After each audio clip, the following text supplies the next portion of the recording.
evening, dear friends. Thank you for joining on this Sunday evening to have a look at the 12th chapter of the book of Revelation to St. John. In her book about the Apocalypse, or the book of Revelation, my colleague Evelyn Francis Capel of blessed memory speaks of bursts of holiness, moments in the historical development of humanity and the earth and society when a particular phenomenon or occurrence or even imagination pops up, bursts forth. And those are moments when, you might say, the Godhead draws together its forces and makes them visible for human beings. And if we look at the book of Revelation itself, it's not written like a novel, which might go on for several hundred pages and include many occurrences and images and side plots and descriptions, sometimes lengthy, beautiful descriptions of a countryside or a building or a person or a person's biography. You might say, and the novel would then have these bursts of action or tension or moments where something occurs with one or more of the characters so that the novel takes a particular turn or goes in another direction or is completely turned upside down. Especially if you're a lover of action films, as I sometimes am, every once in a while it looks like everything has just gotten fine. It's peaceful. All the heroes and all the others can kind of relax into the moment. And suddenly the doorbell rings, there's a pounding, there's an explosion, there's a burst of light. A burst. Bursts of holiness, on the other hand, as I've understood, my dear colleague, are those moments when not some outer force occurs, but where inwardly a human being recognizes, realizes, discovers perhaps a new step in their life or a new insight, a realization of various factors coming together in which one says, aha, the so-called aha experience. And this ah and ha are perhaps not completely meaningless if we think of this sound, ah, as an opening in the throat, the mouth. We have to open our mouth pretty wide to say ah. We can't just say ah. It doesn't work, huh? Ah. And ha, there's an expulsion of breath. We have to breathe out a little bit stronger than usual if we want to say ha. Aha. Something has happened. We may not know what. We may hear a sound or see a vague image in front of us. But this burst of holiness may have happened at this point. And let's say the book of Revelation is more or less one constant burst of holiness, one after another. The vision of the Son of Man in the beginning, the letters to the communities, one after the other, 7 letters, with a lot of energy poured into them by the Son of Humanity, who is dictating them to John.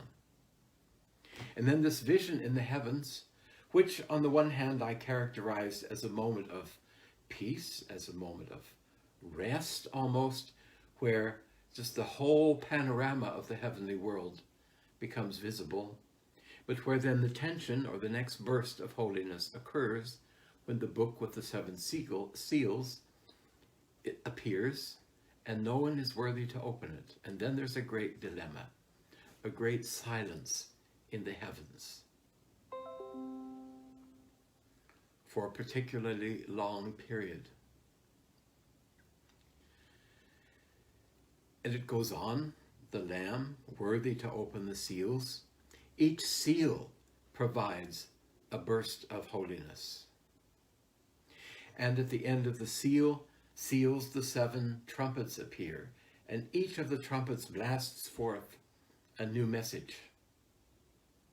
For example, another strong angel that descends from the heavens or manifests itself before the inner eye of the apocalyptist. And then the 7th trumpet sounds. The 2 witnesses appear, who are castigated, who are killed, and who rise again. And still the 7th trumpet is sounding. The temple, God's temple in heaven, opens. The Ark of the Covenant is seen within his temple. And then a new burst of holiness takes place. I'm going to read to you from chapter 12 of the book of Revelation. And a great sign appeared in the heavens, a woman clothed with the sun, the moon under her feet, and on her head a crown of 12 stars.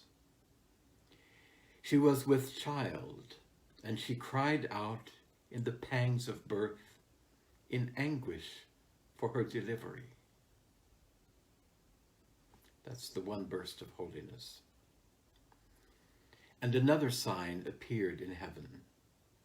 Behold, a great red dragon with 7 heads and 10 horns and 7 diadems upon his heads. Its tail swept down 1/3 of the stars of heaven and cast them to the earth.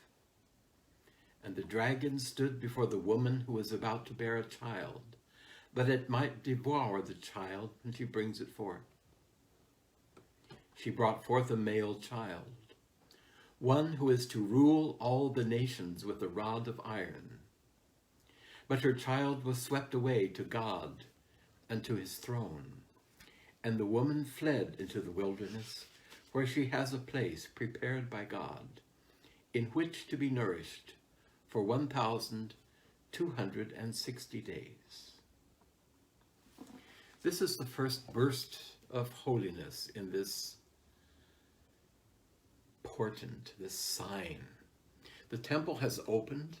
The Ark of the Covenant becomes visible, something which was clothed in darkness, shrouded.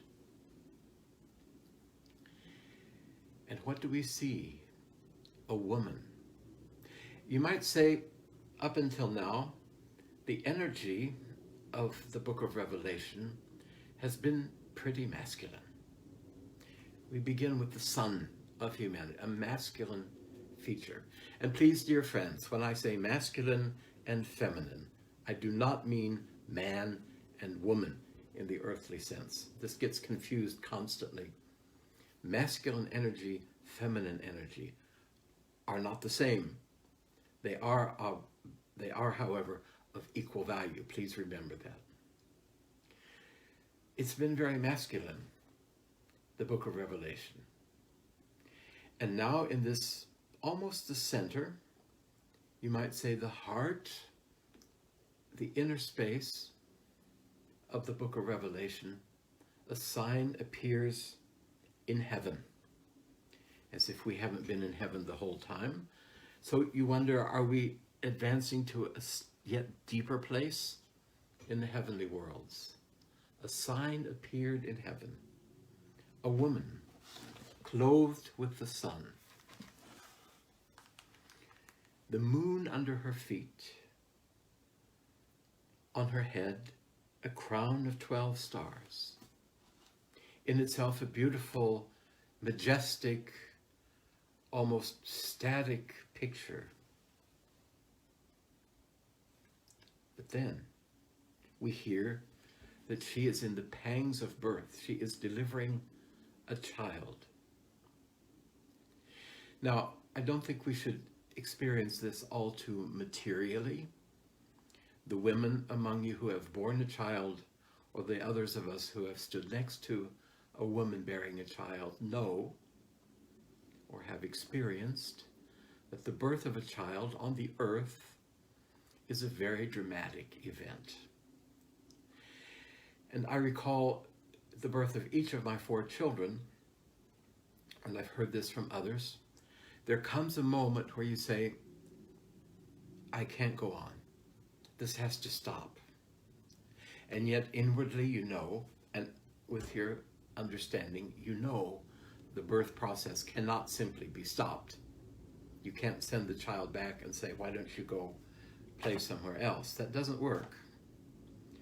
The child has announced itself. It has developed itself within the body of the mother. And whoever is around the child, parents, siblings, friends, relatives, godparents, will be spiritually, perhaps also physically, taking care of this being who is developing itself. So when we see in the heavens a woman clothed with the sun, standing on the moon, a crown of 12 stars around her head, we can be pretty sure this is not a physical birth. It is not an earthly mother who is not bearing an earthly child. We are looking perhaps at 2 different pictures at the same time. And this is one of the challenges of contemporary Christianity, is that if we're going to be truthful, we can't depend on the old theologies that have burdened us for 2,000 years. We can try to develop what Rudolf Steiner calls the forces of the consciousness soul, those soul forces that have, you might even say, invaded mankind since the Renaissance,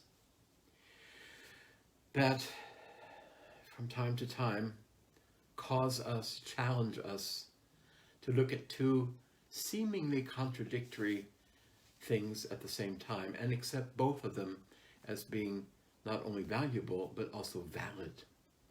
So try this.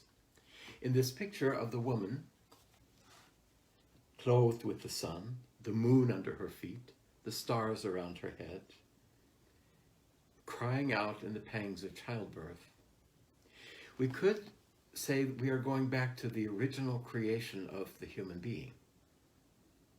The very first human being, born out of the Godhead, out of the Godhead's relationship with mother, wherever that may be in the spiritual sense of mother, Father God, Mother God, together bearing the child, human being.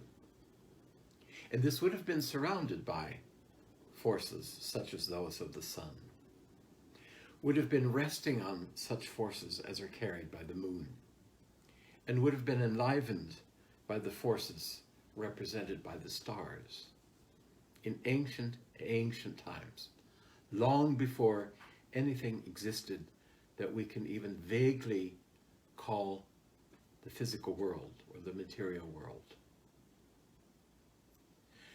We can also at the same time say that this child being born is the future human being.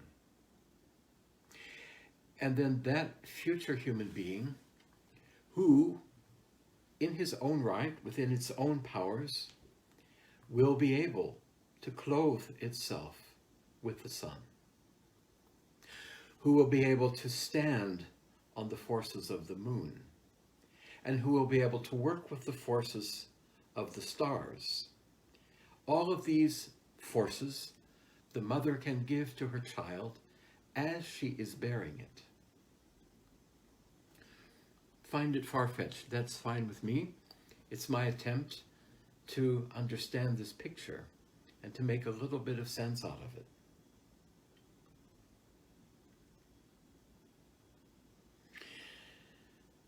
But there's another being.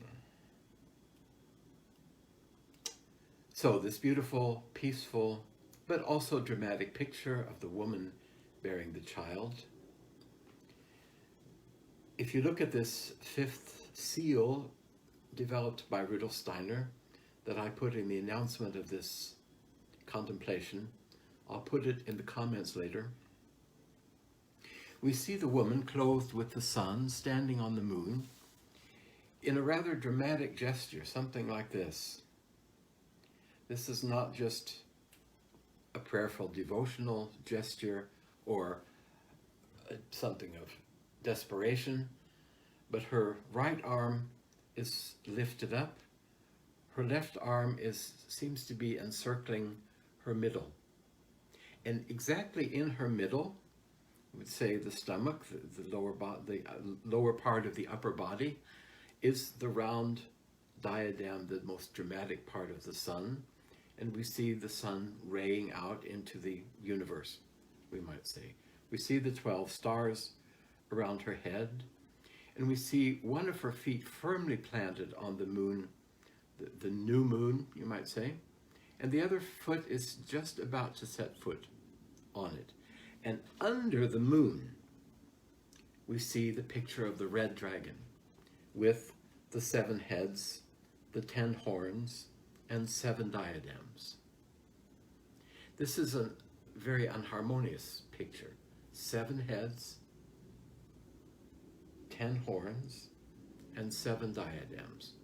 All right, for every head, there's a diadem, but the horns are not harmoniously placed around the heads. It's not like every head has 1 horn or 2 horns or 4 or whatever.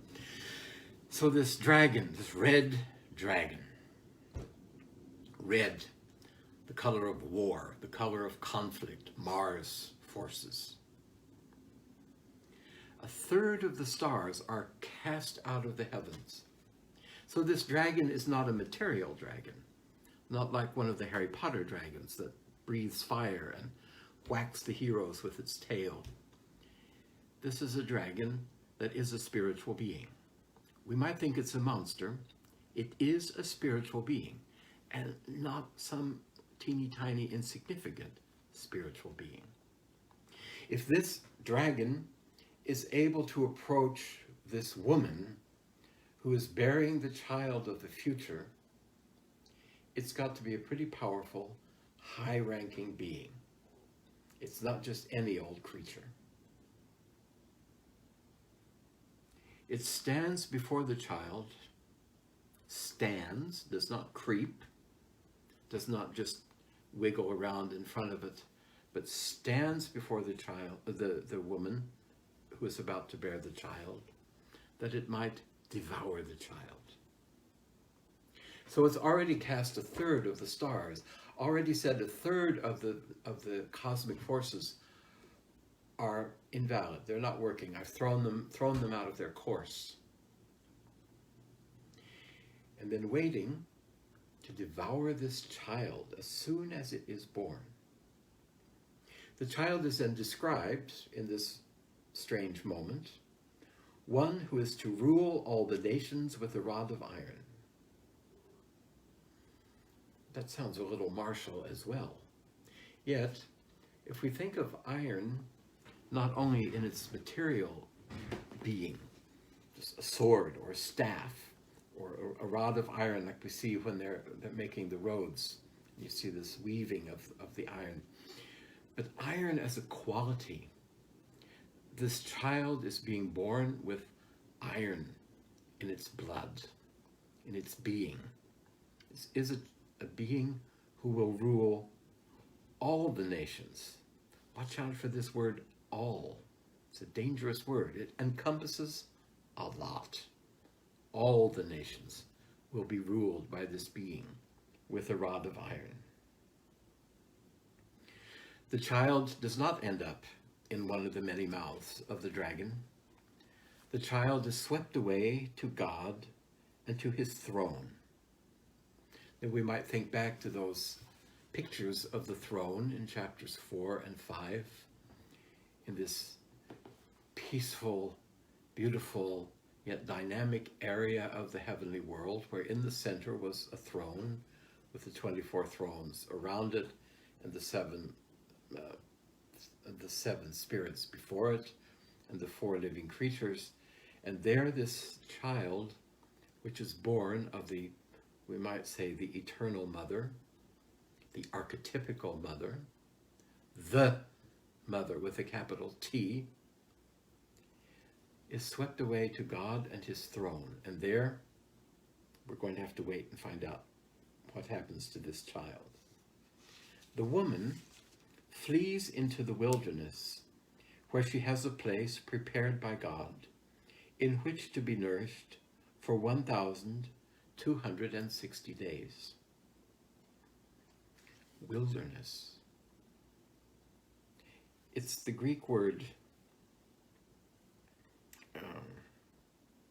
erime, which is often translated wilderness or desert. It can also be translated into the word, into the concept of aloneness or uniqueness, alone. Not necessarily lonely, but alone. So that this being, this, whether we call her the mother, the eternal mother, flees. It seems that she has landed on the earth. We'll hear that later in the later part of the book of the chapter 12. I'm seeing my time is running out. So we've only covered 6 verses of this 12th chapter. I'm going to stop now. I'll read that passage one more time to close up. Next time we'll look at the battle between Michael and the dragon, and we will look and see how the dragon is cast to the earth and what that means for the earth. So our picture today, something to take with us.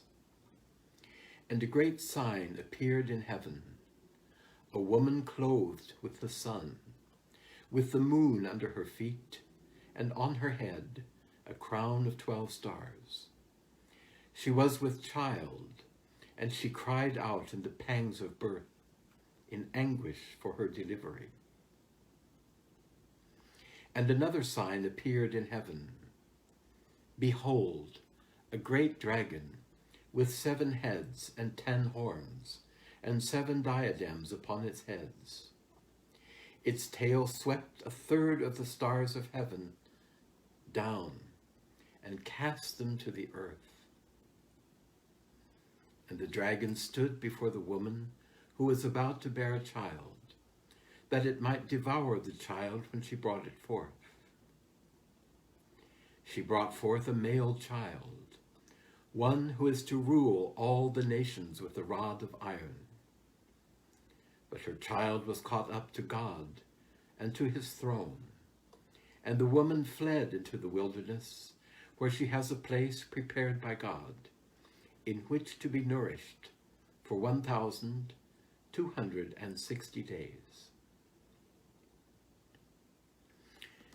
Thank you for listening, dear friends. I look forward to speaking with you next Sunday evening, 7 p.m. Central Time. Have a good evening.